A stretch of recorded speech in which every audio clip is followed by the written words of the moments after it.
दोस्तों नमस्कार। कुछ अपडेट सीनियर सिटीजन के लिए, कुछ महिलाओं के लिए। हालांकि मेरा ये वीडियो सभी के लिए उपयोगी है। आप किसी उम्र के हों, कितना भी पढ़े लिखे हों या ना पढ़े लिखे हों, गांव में रहते हों या शहर के हों।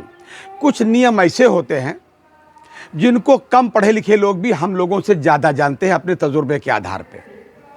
लेकिन जो इन्फॉर्मेटिव वीडियो है ये मैं आपके लिए इसलिए लाया हूँ ताकि जो लेटेस्ट अपडेट है वो आप तक पहुंच सके। 2025 का ये जो बजट अभी प्रस्तुत किया है उन्होंने 25-26 का गवर्नमेंट ऑफ इंडिया ने, इसमें जो 1 अप्रैल से जो भी सीनियर सिटीजन्स को और जो भी अतिरिक्त लाभ होने जा रहे हैं मैं उनके बारे में आपको बताना चाहता हूं। जी, आप लेटेस्ट बात ये समझ लें, सीनियर, पहले तो ये सीनियर सिटीजन कहते हैं किसको है। सीनियर सिटीजन ये नहीं कि आदमी बूढ़ा हो जाए, हाथ पैर से कमजोर हो जाए, सीनियर सिटीजन हो गया, ऐसा नहीं। गांव की स्थिति भाई साहब बहुत वैसी है। कभी कभी मैंने देखा है, जब मैं नौकरी में था, सेवा काल में था, कोई बुजुर्ग टाइप का आदमी आया तो मैंने पूछा, भाई साहब चाचा आपकी उम्र कितनी हो गई? उसने जवाब दिया, अरे साहब अब उम्र हमारी कोई लड़का थोड़ा है, 45-50 से कम थोड़े होगी। और वो आदमी 70 साल का दिख रहा था। लेकिन सही बात ये वो परिस्थितियों में था। खैर, अब मैं आपको स्पष्ट कर दूं कि सीनियर सिटीजन वो होता है अगर पुरुष वो है जो 60 साल का हो गया हो। लेकिन महिलाओं के लिए मैं आपको स्पष्ट कर दूं, ये लोगों को जरा सा कम पता है या नहीं पता है, महिलाओं के लिए ये आयु 58 साल की है। 58 साल की महिला सीनियर सिटीजन के में आती है और 60 साल से पुरुष आता है। तो 1 अप्रैल 25 से क्या होने वाला है या बजट में क्या क्या प्राविजन है वो मैं आपको पहले बता दूं। देखिए, पहले तमाम वीडियोस में अपने बता चुका हूं जो सीनियर सिटीजन्स के लिए लाभ हैं, लेकिन जो अभी बताने अवशेष रह गए थे या बताना आवश्यक है आपके लिए, वो मैं बता रहा हूँ। बस सबसे पहले तो मैं ये आपको बता दूँ, सीनियर सिटीजन के नाते जो भी आपके बैंक खाते हैं, बैंक खाते हो चाहे डाक खाने में खाते हो, ठीक, अकाउंट हो, उनमें जो भी आपको ब्याज मिलेगा, FD RD या जो भी है, वो टोटल ब्याज अगर साल में भाई साहब 1 लाख रुपया तक है जी, तो उस पर कोई टैक्स नहीं लगेगा। कभी ये बातें 10,000 रुपए तक हुआ करती थी पहले, मैं पहले की बात कर रहा हूं। लेकिन अब सीनियर सिटीजन के लिए 1 लाख रुपया है। अब लेकिन 1 लाख मतलब एक खाते में ना जान लीजिएगा भाई साहब, ये टोटल FD RD वो सब मिला मिलू करके अगर 1 लाख तक का ब्याज है तो भाई साहब कोई TDS नहीं कटेगा, चाहे बैंक में खाता हो और चाहे डाक खाने में, लेकिन सब मिला करके है भाई साहब। ये है सीनियर सिटीजन के लिए।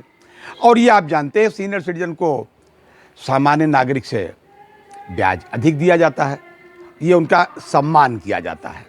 खैर, ये बात पहले से भी लागू है, लेकिन अब TDS के मामले में ये प्रोविजन हो गए हैं। दूसरी चीज़ एक और, सीनियर सिटीजन के मामले में एक चीज़ और है। जब आदमी सीनियर सिटीजन होने लगता है भाई साहब, चाहे नौकरी में हो या जैसे भी हो, तो आदमी आजकल सोचने लगा है अपनी फ्यूचर प्लानिंग के चक्कर में। कभी कभी लोग ये सोचते हैं कि यार ऐसा करते हैं कि भाई थोड़ा मकान वकान बड़ा बनवा ले, क्योंकि नौकरी रहेगी नहीं या मतलब जो बिजनेस चल रहा है पता नहीं कैसे चला पाएंगे, शरीर वैसा रहेगा, तो ढेर सारे किराएदार रख लेंगे या जैसा भी मकान है 1 रख लेंगे, 2 रख लेंगे, 4 रख लेंगे, जैसे भी है, तो उस किराए से हमारा काम चल जाएगा। बहुत लोग रखे भी हैं और अच्छा भी है, बहुत लोगों ने रखा है। और उनका जो भी किराया है, जो भी ऑनलाइन आवा है, चेक से आवा है, जैसे मतलब रिकॉर्डेड जो किराया है, वो किराया मैं आपको बता दूं भाई साहब, ये 1 अप्रैल 25 से बहुत महत्वपूर्ण और बहुत ही लोक कल्याणकारी ये जो प्राविधान है हमारी आदरणीय मोदी सरकार का, वो बहुत अच्छा है कि अगर इस तरीके से आपका किराया वार्षिक अगर जो है 6 लाख रुपए तक है, 6 लाख रुपए का मतलब मोटे तरीके से जिसकी आय 50,000 रुपया महीना हुई, रेंटल इनकम, रिकॉर्डेड इनकम, उस पर TDS आपको नहीं देना है, उस पर TDS आपका नहीं लगेगा। यह बड़ी महत्वपूर्ण बात है, बहुत ही भाई साहब लाभदायक बात है, क्योंकि तमाम सीनियर सिटीजन का खर्चा, उनकी दवाओं का खर्चा, उनकी रोटी का खर्चा, उनके परिवार का खर्चा, जिसमें खुद देख रहे हैं, इसी से चलता है, बहुतों के चलता है। सबके पास हालांकि बड़े मकान नहीं होते। एक चीज और आपको बता दूं, जो प्राविजन है भाई साहब मैं बता दूं, तमाम स्टेट आज भी, तमाम राज्य, क्योंकि कई राज्य मिलकर के भारत संघ बना है ना, भारत सरकार जो बनी है, भारत में बहुत सारे प्रदेश हैं, बहुत सारी सरकारें हैं, प्रादेशिक सरकारें।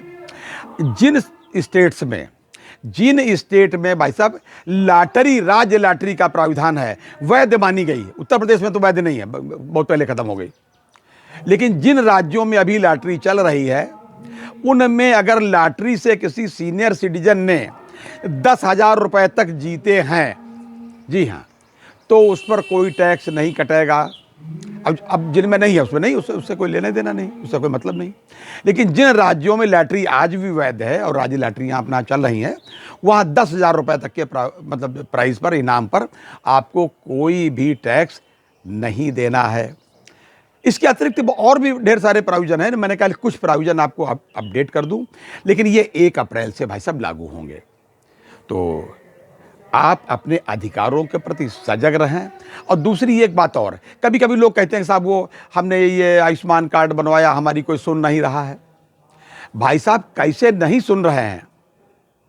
आप जहां नहीं सुन रहे हैं, मौखिक बात से नहीं सुन रहे हैं, वहां आपको लिखित देना पड़ेगा, आपको कंप्लेंट करनी पड़ेगी जी, तभी सुना जाएगा। व्यवहार से सुनने बहुत अच्छी बात है। और आयुष्मान कार्ड के बारे में जैसा कि मैंने पिछले वीडियो में अपने बताया था कि साहब आयु वरिष्ठ नागरिकों के लिए जो 70 प्लस रखी गई है, उसको घटाने पर विचार चल रहा है। एक जो सरकार द्वारा निर्धारित कमेटी जिसने स्टडी किया और अपनी रिपोर्ट सबमिट की, उसने रिकमेंडेशंस दी हैं कि सीनियर सिटीजन्स के लिए अधिकतम आयु मतलब 70 प्लस की जगह पर 60 प्लस की जाए। और जो उसका खर्चा है, खर्चे की जो लिमिट 5 लाख तक रखी गई है, उसको 10 लाख किया जाए। हालांकि अभी इस पर कोई निर्णय नहीं हुआ है, लेकिन मुझे ये आशा है कि कुछ न कुछ पॉजिटिव निर्णय इस पर अवश्य आएगा। जैसे ही कोई निर्णय आता है हम आपको फिर अवगत कराएंगे। तब तक के लिए इजाज़त दीजिए। और सभी सीनियर सिटीजन से निवेदन है कि प्लीज़ अपनी सेहत का जरूर ध्यान रखें। और हाँ, बता दूँ आपको तो प्रेरणा लेनी चाहिए, हम सबको प्रेरणा लेनी चाहिए।